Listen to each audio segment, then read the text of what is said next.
New American Standard Bible reading today, January the 8th, is Genesis chapters 20, 21, 22, and Matthew chapter 7. Genesis chapter 20. Now Abraham journeyed from there toward the land of Negev and settled between Kadesh and Shur. Then he sojourned in Gerar. Abraham said of Sarah his wife, "She is my sister." So Abimelech, king of Gerar, sent and took Sarah. But God came to Abimelech in a dream of the night and said to him, "Behold, you are a dead man because of the woman whom you have taken, for she is married." Now Abimelech had not come near, and he said, "Lord, will you slay a nation even though blameless? Did he not himself say to me, 'She is my sister'?" And she herself said, "He is my brother.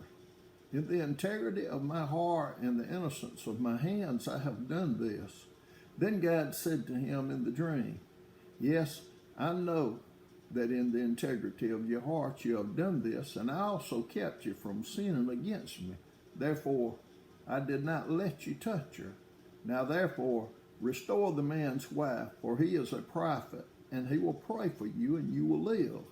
But if you do not restore, know that you shall surely die, you and all who are yours." So Abimelech rose early in the morning and called all his servants and told all these things in their hearing, and the men were greatly frightened. Then Abimelech called Abraham and said to him, "What have you done to us, and how have I sinned against you, that you have brought on me and on my kingdom a great sin? You have done to me things that ought not to be done." And Abimelech said to Abraham, "What have you encountered that you have done this thing?" Abraham said, "Because I thought, surely there is no fear of God in this place, and they will kill me because of my wife. Besides, she actually is my sister, the daughter of my father, but not the daughter of my mother, and she became my wife. And it came about when God caused me to wander from my father's house that I said to her, 'This is the kindness which you will show me. Everywhere we go, say of me, he is my brother.' Abimelech then took sheep and oxen and male and female servants and gave them to Abraham and restored his wife Sarah to him. Abimelech said, 'Behold, my land is before you. Settle wherever you please.' To Sarah he said, 'Behold, I have given your brother 1,000 pieces of silver. Behold, it is your vindication before all who are with you, and before all men you are cleared.' Abraham prayed to God, and God healed Abimelech and his wife and his maids, so that they bore children. For the Lord had closed fast all the wombs of the household of Abimelech because of Sarah, Abraham's wife." Genesis chapter 21.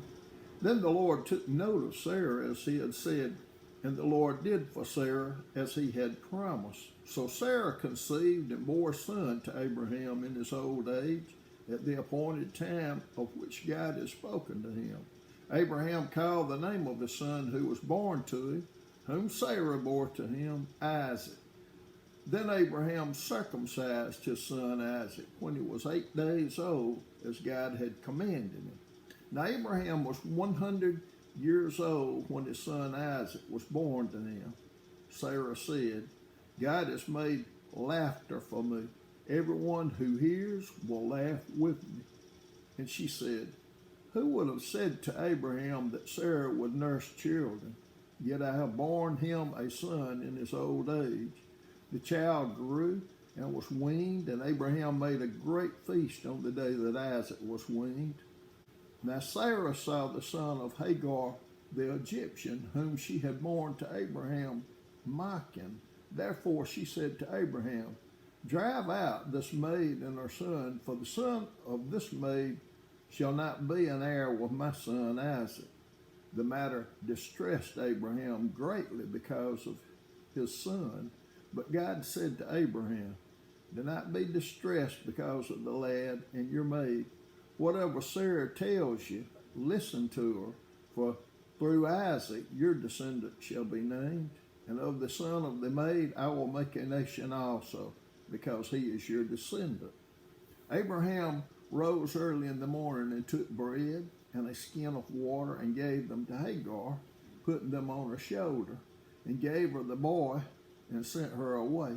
And she departed and wandered about in the wilderness of Beersheba.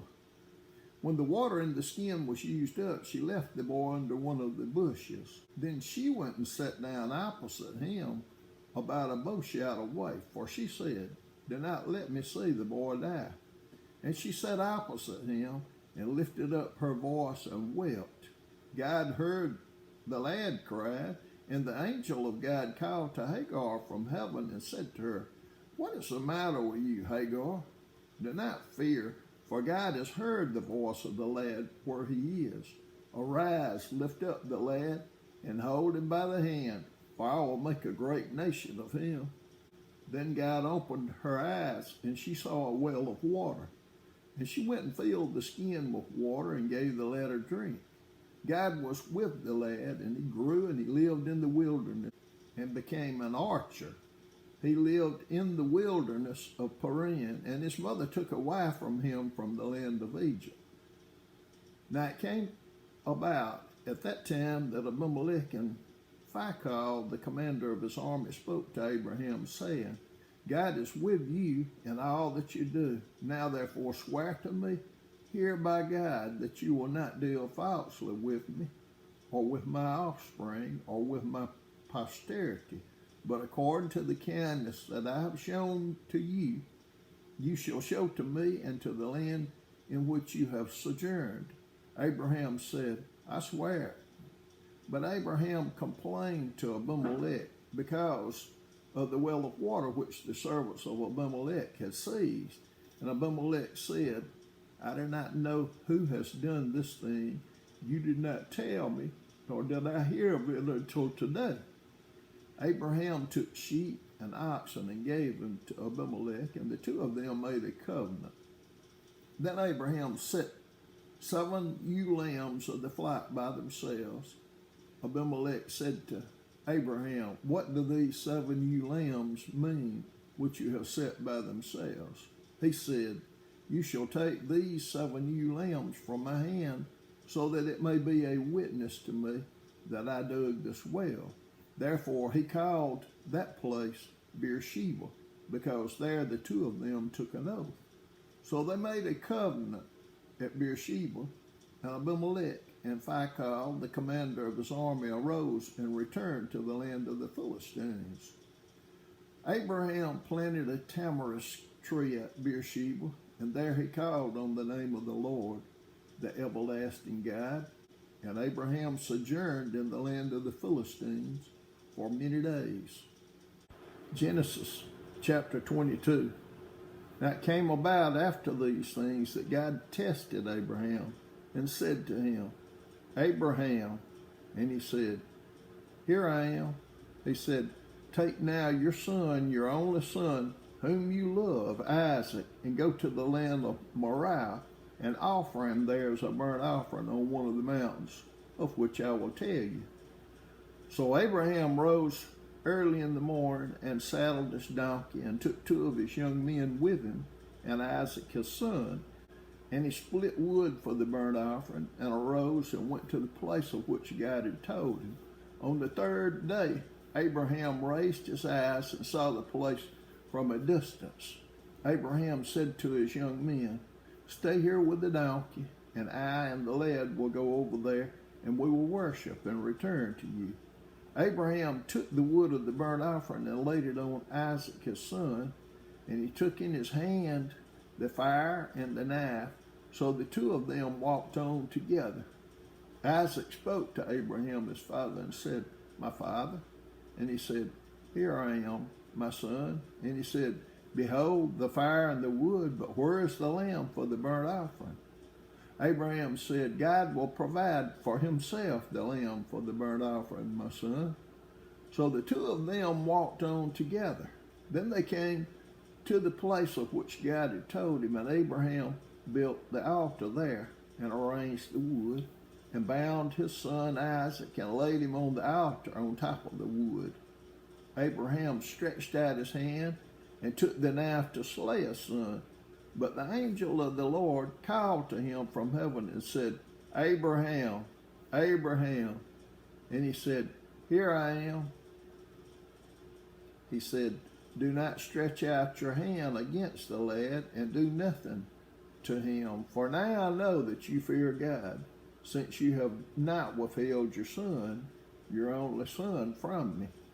Then Abraham raised his eyes and looked, and behold, behind him a ram caught in the thicket by his horns. And Abraham went and took the ram and offered him up for a burnt offering in the place of his son. Abraham called the name of that place, The Lord will provide, as it is said to this day, in the mount of the Lord it will be provided. Then the angel of the Lord called to Abraham a second time from heaven and said, By myself I have sworn, declares the Lord, because you have done this thing and have not withheld your son, your only son. Indeed, I will greatly bless you, and I will greatly multiply your seed as the stars of the heavens, and as the sand is on the seashore. And your seed shall possess the gate of their enemies. In your seed all the nations of the earth shall be blessed, because you have obeyed my voice.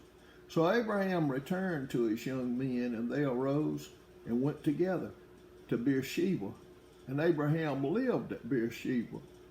Now it came about after these things that it was told Abraham, saying, Behold, Milcah also has borne children to your brother Nahor, Uz his firstborn, and Buz his brother, and Camil the father of Aram, and Chesed, and Hazo, and Pildash, and Jidlaph, and Bethuel.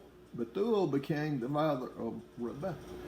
These eight Milcah bore to Nahor, Abraham's brother.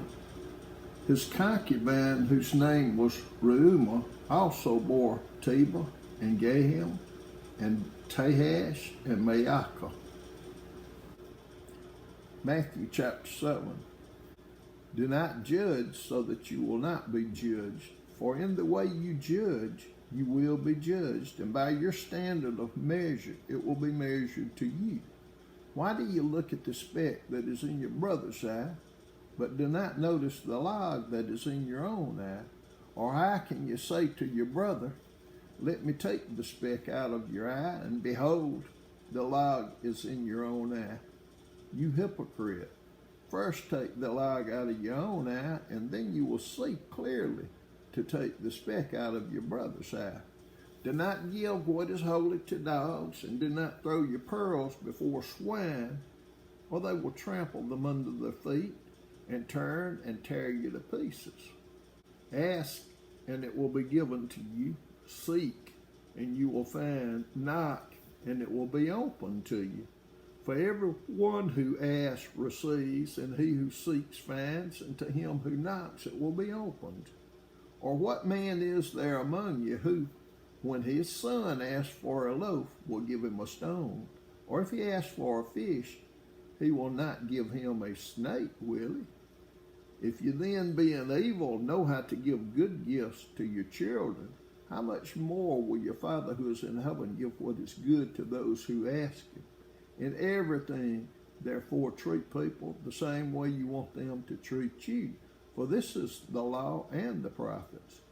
Enter through the narrow gate, for the gate is wide and the way is broad that leads to destruction, and there are many who enter through it.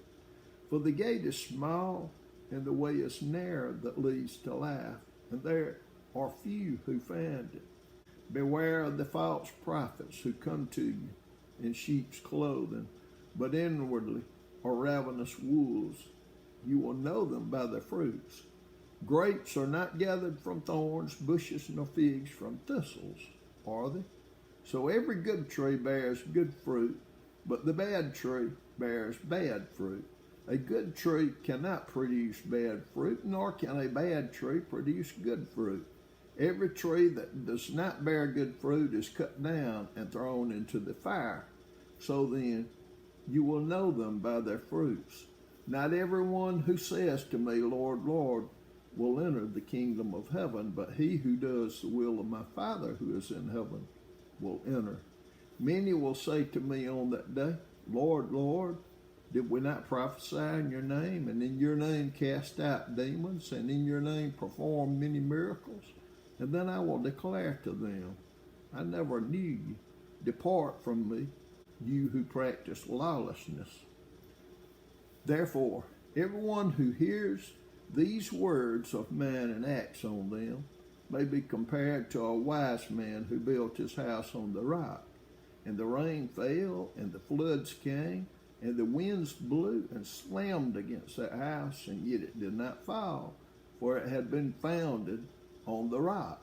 Everyone who hears these words of man and does not act on them will be like a foolish man who built his house on the sand.